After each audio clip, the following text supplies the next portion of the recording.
vamos falar um pouquinho aí sobre a globalização, né?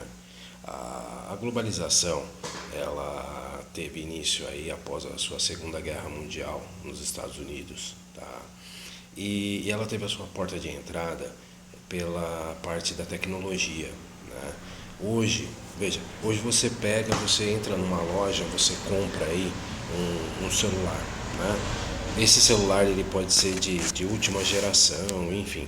Você volta nessa mesma loja daqui 30, 40 dias, esse celular já foi substituído, tá? A globalização, ela visa exatamente esse cenário, a quebra de barreiras, né? E essa quebra de barreiras, ela iniciou pela área da tecnologia e depois, obviamente, ela acabou aí se estendendo, né? Ao longo desse período, tá? Então, o que acontece? Esse cenário de globalização ele acabou se repercutindo em várias frentes, né? Nas formas sociais, por exemplo, que nem acabou se dividindo aí em blocos econômicos. Por exemplo, hoje nós pertencemos a um bloco que chama-se Bloco Mercosul, tá? Se eu quero viajar, por exemplo, para a Argentina, eu não preciso de passaporte, eu não preciso de visto, simplesmente com o meu RG eu consigo ir lá, pego uma aeronave aqui no aeroporto de Guarulhos, de Campinas, em Viracopos, enfim, desço no aeroporto de Ezeiza, em Buenos Aires, e ingresso nesse território, tá? Dali eu cismo que eu vou até o Paraguai e depois eu irei cruzar a ponte da Amizade, sair em Foz do Iguaçu, vim pelo Paraná e sair aqui em São Paulo. Posso perfeitamente, simplesmente com o meu RG, fazer toda essa movimentação, todo esse deslocamento, tá?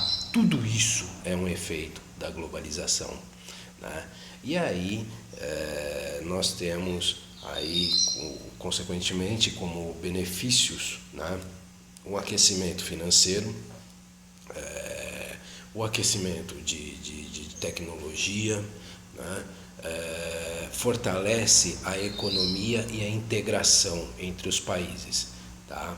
Então a globalização ela tem os seus efeitos aí positivos no sentido de alavancar, né? Não só a parte cultural como a parte econômica entre os países, né?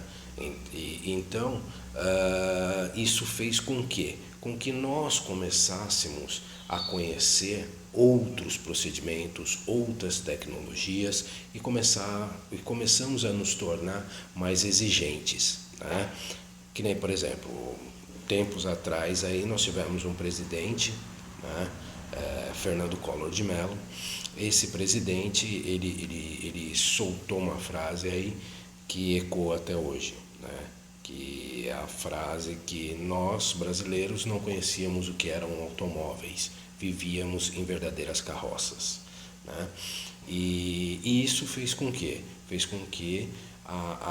as empresas que aqui até então estavam instaladas saíssem da sua zona de conforto, né? E começassem a se adequar. Então, para essa adequação, para que elas pudessem melhorar o seu produto, elas tiveram que investir em maquinário, mão de obra mais especializada, né? Consequentemente, baixando a sua receita. Fato, tá? Começaram a reduzir a sua receita. E esse foi um dos motivos pelo qual ele sofreu um impeachment, que na verdade foi o primeiro impeachment da nossa história, tá? Então, todo esse cenário, ele é atrelado à globalização. Porque aquela história, se você está acostumado a comer arroz, feijão e ovo, aquilo para você é o melhor prato que existe, né? Até que você tenha a oportunidade de conhecer uma massa, aí você conhece, aí você conhece um outro prato. Então, o que isso vai acarretar? Você começa a ter um diferenciamento no seu paladar. Então você consegue virar e falar assim, bom, eu particularmente não gosto de massa, né? Ou seja, desperta o seu lado crítico, tá? Então você começa a conseguir a distinguir, né, o que mais lhe agrada, né? Isso é a exigência. E assim nós nos tornamos, graças ao efeito da globalização, né? Começamos a nos tornar exigentes, tá? E intolerantes a determinados produtos que já existiam ou que vinham ingressando.